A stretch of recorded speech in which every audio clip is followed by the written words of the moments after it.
بسم اللہ الرحمن الرحیم۔ السلام علیکم۔ آپ دیکھ رہے ہیں cute of Quranic YouTube channel. آج میں آپ لوگوں کے لیے ایک بہت ہی پیارا وظیفہ لے کر آئی ہوں۔ جو لوگ جوڑوں کے درد میں مبتلا ہیں ان کے لیے بہت ہی مفید ہے یہ وظیفہ۔ جب آپ پڑھیں گے، آپ اس وظیفے کو کریں گے تو آپ جوڑوں کے درد کی بیماری سے چھٹکارا حاصل کریں گے۔ سورہ الاقراء یہ ایک مکی صورت ہے، اس میں 19 آیات ہیں۔ حضرت ام المومنین کہتی ہیں کہ وحی کی ابتدا سچے خوابوں کی صورت میں ہوئی۔ جو خواب آپ رات کو دیکھتے، دن کو اس کی تعبیر ہو بہو سامنے آ جاتی، یعنی کہ جو خواب آپ نے رات کو دیکھا ہوتا وہ صبح کو اسی طرح ہو جاتا۔ تو جب وحی نازل ہونی شروع ہوئی تو اس سے پہلے سچے خواب آنے شروع ہوئے تھے حضرت محمد مصطفیٰ صلی اللہ علیہ وآلہ وسلم کو۔ آپ کی بہت ہی پیاری بیوی حضرت ام المومنین حضرت خدیجہ فرما رہی ہیں، کچھ عرصہ یہ سلسلہ جاری رہا، پھر حضور صلی اللہ علیہ وآلہ وسلم کے دل میں خلوت گزینی کا شوق پیدا ہوا، ان کے عبادت کا شوق پیدا ہو گیا۔ مکہ سے چند میل کی مسافت پر ایک غار ہے جسے غار حرا کہتے ہیں، جس کا راستہ بڑا کٹھن ہے، بہت مشکل سا راستہ ہے، پہاڑوں کے اوپر ہے یہ غار۔ حضور صلی اللہ علیہ وآلہ وسلم اس غار میں تشریف لے جاتے، چند روز وہاں قیام فرماتے اور مشغول عبادت رہتے۔ جس کسی انسان کو اگر تو مکہ جانے کا شرف حاصل ہوا ہے اور حج یا عمرہ کرنے کا، تو وہ غار حرا پہ گیا ہوگا تو دیکھا ہوگا کہ وہ کتنا مشکل ترین راستہ ہے، وہاں اوپر چڑھنا اور جانا۔ تو پیارے نبی حضرت محمد صلی اللہ علیہ وآلہ وسلم اس غار میں تشریف لے جاتے، چند روز وہاں قیام فرماتے اور مشغول عبادت رہتے، پھر گھر لوٹ آتے اور کچھ وقت گھر ٹھہرنے کے بعد کھانے پینے کی کچھ چیزیں لیتے اور لے کر پھر غار حرا میں ان کے چلے جاتے۔ آپ پھر غار حرا کی تنہائیوں میں تشریف فرما ہو جاتے اور وہاں جا کر اپنی عبادت میں مصروف ہو جاتے۔ کافی مدت یہی دستور رہا۔ ایک رات آپ اسی غار میں مصروف یعنی کہ ذکر و عبادت میں مصروف تھے کہ جبرائیل امین آئے اور کہا، پڑھو اقرا، آپ پڑھیے۔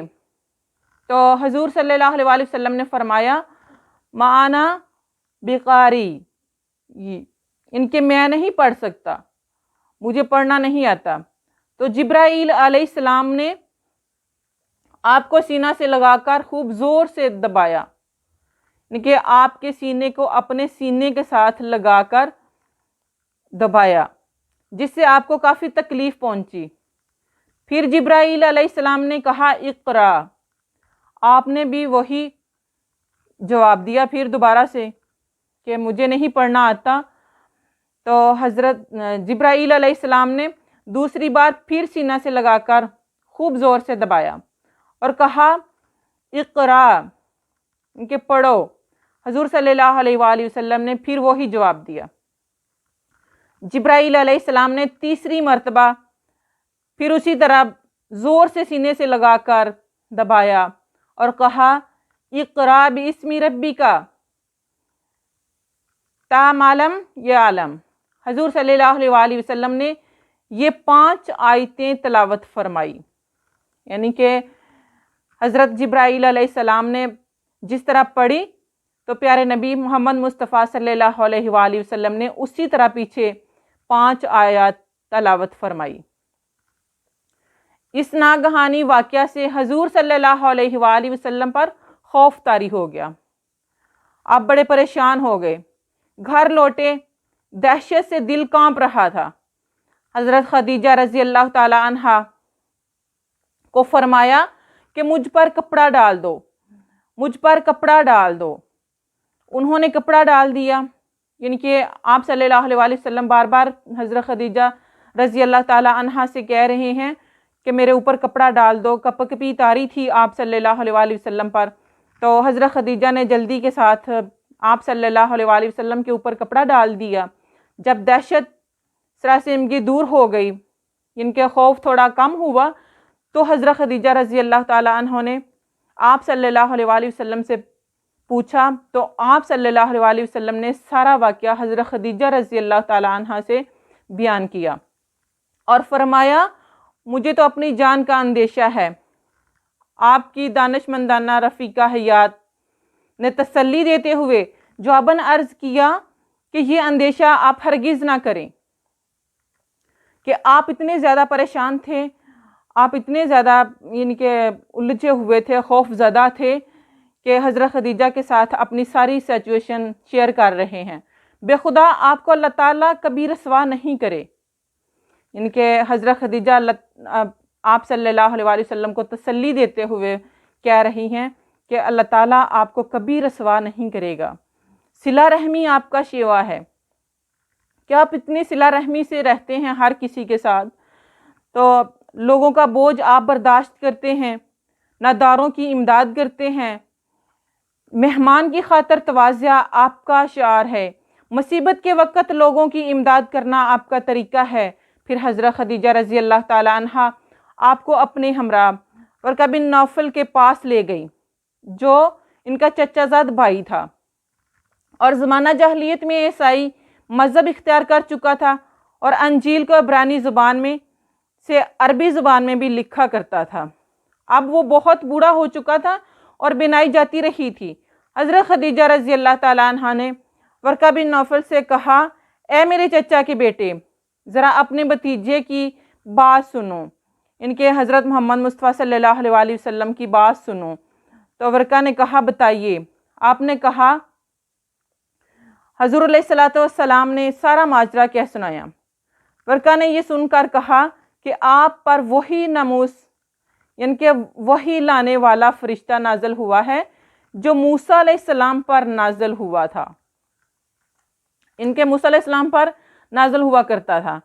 کاش میں اس وقت طاقتور ہوتا، کاش میں اس وقت زندہ ہوتا جس وقت آپ کی قوم آپ کو جلا وطن کرے گی۔ حضور صلی اللہ علیہ وآلہ وسلم نے فرمایا، کیا وہ مجھے یہاں سے نکال دیں گے؟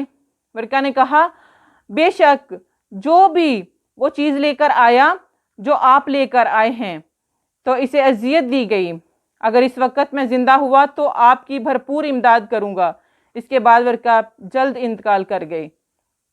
حکم ہو رہا ہے کہ اپنے پروردگار کا نام لے کر پڑھنا شروع کرو۔ پہلی آیات میں ہی ربوبیت کی اضافت اس ضمیر کی طرف کی جس کا مرجع آپ ہیں۔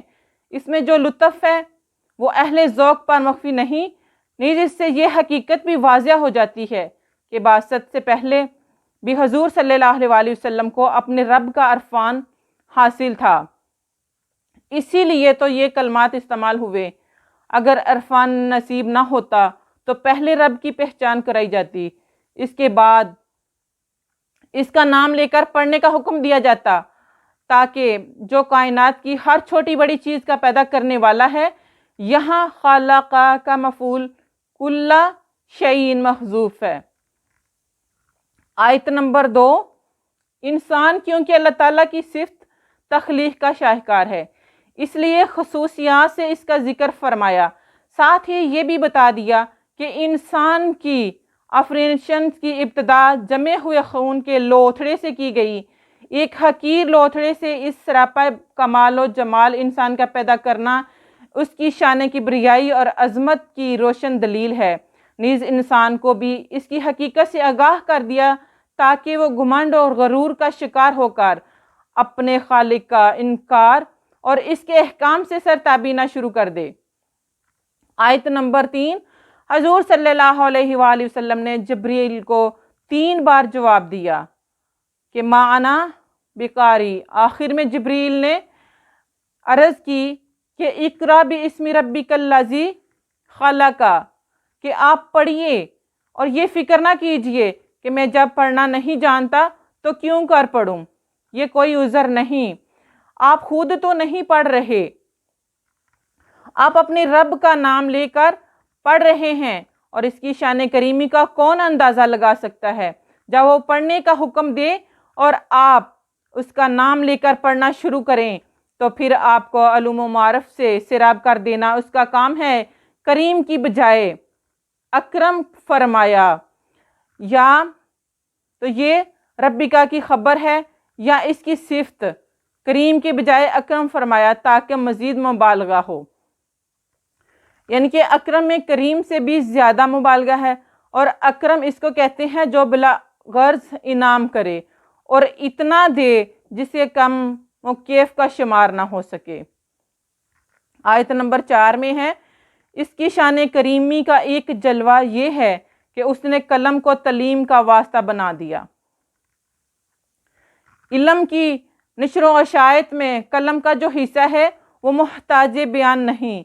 قدیم زمانہ کے علماء فضلہ کے علوم کو اگر قلم کے ذریعے صفحہ کرتاس پر تحریر نہ کر دیا جاتا تو صدا سال بعد آج ہم ان سے کیوں کا استفادہ کر سکتے؟ اگر قلم کا واسطہ نہ ہوتا تو آج زمین کے در و دراز گوشوں میں بسنے والے فضلہ کی تحقیقات اور نگارشات سے دور بسنے والے کیوں کر مستفید ہو سکتے؟ یہ قلم ہی کی برکت ہے کہ علم کا کارواں آج ان رفتوں پر خیمہ زن ہے اور مزید بلندیوں کو مسخر کرنے کا عزم کیے ہوئے ہے، اور جب تک قلم کا فیض جاری رہے گا علوم و فنون میں ترقی اور اضافہ ہوتا رہے گا۔ وہ جس طرح قلم کے ذریعہ سے علوم و معارف کی دولت سے اپنے بندوں کو مالا مال کر رہا ہے، وہ جب چاہتا ہے تو قلم کے سوا بھی جس کے سینے کو چاہے انوار و تجلیات کی جلوہ گاہ بنا دیتا ہے، اور بغیر کسی واسطہ کے اس کا دل علم کی روشنی سے بقا نور بن جاتا ہے۔ کہ پیارے نبی حضرت محمد صلی اللہ علیہ وآلہ وسلم کو کسی استاد کے ذریعے نہیں پڑھایا، اللہ تعالیٰ نے فرشتے کو بھیجا کہ جا میرے پیارے محبوب کے دل میں قرآن کو اتار دو۔ آیت نمبر 5 میں ہے، انسان کو جو کچھ سکھایا ہے اللہ تعالیٰ نے ہی سکھایا ہے، یعنی کہ انسانوں کو جو کچھ بھی سکھا رہا ہے اللہ تعالیٰ ہی سکھا رہا ہے۔ سارے علوم و فنون دماغ میں جب آتا ہے تو اللہ تعالیٰ ہی ڈالتا ہے نا۔ اللہ تعالیٰ نے جب انسان کو ہر چیز کو بنایا ہے تو وہی سارا کچھ سکھا رہا ہے ہمیں، اسی کی کائنات ہے، وہی ہمارے دل و دماغ میں ہر جگہ، یعنی کہ زمین و آسمانوں میں ہر جگہ موجود ہے۔ اسرار و معارف، انکشافات و ایجادات اسی کی بے پایاں علم کی نہریں ہیں، جتنا چاہتا ہے جس کو چاہتا ہے اور جس وقت چاہتا ہے عطا فرما دیتا ہے۔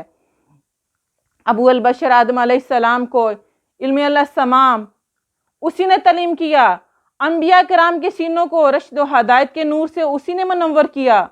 سابقہ آیات میں علامہ فعل ذکر کیا ہے، مفعول ذکر نہیں ہے، یہاں فعل اور مفعول دونوں ذکر کیے ہیں تاکہ اس کی قدرت کے کمال پر دلالت کریں۔ اس آیت سے پتہ چلتا ہے کہ اللہ تعالیٰ اپنے محبوب کریم صلی اللہ علیہ وآلہ وسلم کو اتنے علوم سکھائے گا جن کا احاطہ عقلیں نہیں کر سکتی، یعنی کہ پیارے نبی حضرت محمد صلی اللہ علیہ وآلہ وسلم کو ایسا علم سکھا دیا اللہ تعالیٰ نے کہ عقلیں بھی دھنگ ہیں۔ کہ اس آیت میں انسان سے مراد محمد صلی اللہ علیہ وآلہ وسلم ہے۔ اللہ تعالیٰ نے جبرائیل علیہ السلام کے 3 بار سینہ دبانے سے اپنے نبی صلی اللہ علیہ وآلہ وسلم کو اولین و آخرین کے علوم سکھا دیے، یعنی کہ حضرت جبرائیل علیہ السلام نے 3 بار پیارے نبی محمد صلی اللہ علیہ وآلہ وسلم کے سینے کو دبا کر، اپنے سینے کے ساتھ سینہ ملا کر آپ صلی اللہ علیہ وآلہ وسلم کے سینے میں قرآن کو اتار دیا۔ آیت نمبر 6، یہ آیات پہلی 5 آیات کے نزول کے کافی دنوں بعد نازل ہوئی، ان کے پہلی 5 آیات پہلے نازل ہوئی تھی، تو اس کے بعد آیت نمبر 6 جو ہے یہ کافی دنوں بعد نازل ہوئی۔ پہلے تو یہ بتایا کہ کم ظرف انسان کا رویہ یہ ہوتا ہے کہ جب اس کے پاس مال و دولت کی فراوانی ہو جاتی ہے اور ایک طاقتور تھا اس کا فرمان